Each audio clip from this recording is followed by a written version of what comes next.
Before I begin this review of Arena Breakout Infinite, I'm going to quickly deal with the large elephant in the room that thinks that this might be a Tarkov killer.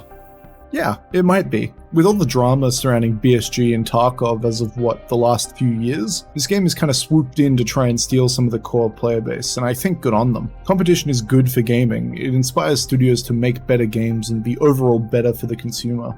Anyway, I've played the beta now for about 3 days, and this is my honest feedback about the game. It's a more casual version of Tarkov. It has a slightly more arcadey feel, sort of think COD DMZ. It'll be more forgiving to casual players of the genre who want fast queuing into games, no friendly fire, and plenty of guns, attachments, and gear to play around with. I've played a few Tarkov wipes. I played COD and I got right into DMZ for a few months. I haven't played the other extraction shooter competitor at the moment, Grey Zone Warfare, which from all accounts is a more hardcore version of Tarkov, which also needs at least a few months of polish to be completely enjoyable. But essentially, Arena Breakout Infinite is what DMZ should have been all along. It doesn't mean that there aren't issues with games and improvements that can be made, but considering that the game is still in early beta, it's impressive.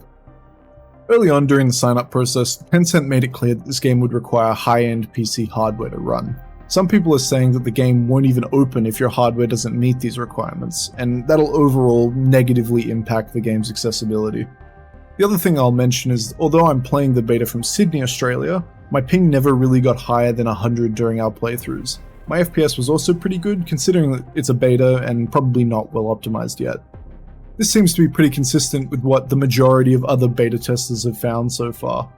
So loading up the game, you can see the character customization options in the beta are pretty minimal. There is a tab in the game called Customization, and I'm assuming that there'll be more opportunities to change all of that stuff when the game has its full release. It could also be part of the microtransactions, which will inevitably be introduced to the game down the track. Here's what was included in the beta. So there were 2 maps, Farm and Valley, the Gunsmith, Market, NPC contacts and missions, and a shooting range. It was definitely enough to give a taster of the full game to come. The tutorial it makes you do at the start of the game would be super helpful for anyone new to the extraction shooter genre, or anyone just looking to try the game out. As this will be a free-to-play game, this will be the element that either keeps people playing or will turn them off completely. Having a moderately in-depth tutorial is really advantageous here because it does eliminate a lot of the quit moments. Times in games where new players are confused, not having fun, or noticing huge general flaws. The friends system was pretty flawless. Friends were added instantly, and party invites in general were very good. We didn't have any issues with any of this during our playthroughs. However, I did notice that whoever was party lead would load pretty quickly into maps before everyone else, but overall it does seem more consistent than Tarkov.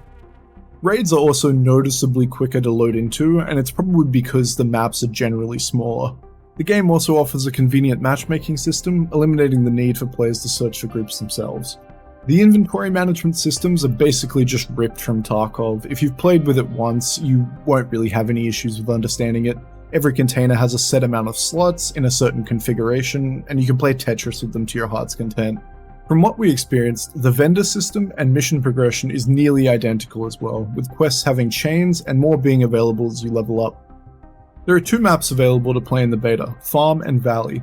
Farm is a relatively small map with few POIs, forcing gunfights towards high traffic areas. It flows well, and the number of extracts discourages exfil camping.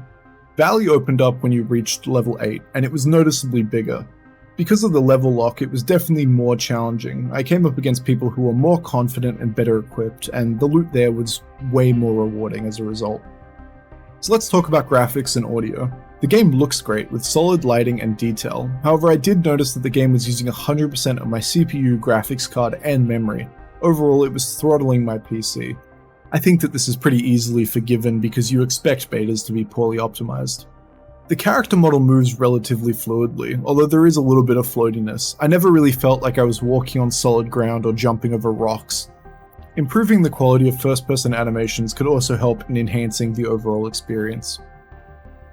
The ambient game sounds are solid. If lacking some imagination, they do feel a little generic. There's little to no atmospheric sound, which does mesh well with the tactical nature of the game. However, the weapon sounds and footsteps are both tinny and weightless. Weapon and visual recall are both through the roof, even with full attachments geared towards managing it. In moment-to-moment gunfights, the flinch is also really noticeable, and I feel as though people will benefit mostly from trying to max hipfire accuracy and play like it's modern Tarkov.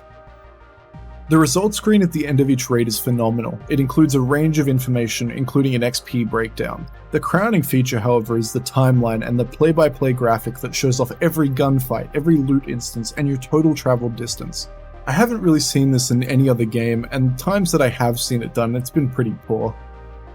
In terms of stability, again, it's a beta, so you expect some downtime while they do updates. We did crash to desktop a few times during raids, but it also has a reconnect feature that worked really well.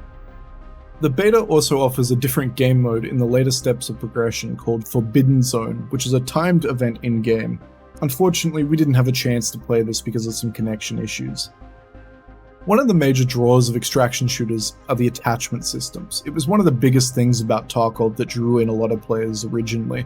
Arena Breakout Infinite has a very similar system. Unlike a game like COD, you're not limited by attachment slots. The only downsides of stacking more attachments are weight and cost. This allows you to create something perfectly to your liking, or something that you'd see in a Tarkov Cursed Guns video, as you can see here with my P90, and it's relatively tame still. The Gunsmith is an infinitely more intuitive system than Tarkov, giving you access to every weapon and every attachment. It also allows you to save weapon builds and automatically construct them, buying parts from NPCs and the market. The other nice feature is a decent shooting range with a gunsmithing table, different ammo types, and a damage display. So overall, the beta is impressive. I was genuinely surprised by the overall quality, polish, and experience, and it is definitely fun to play.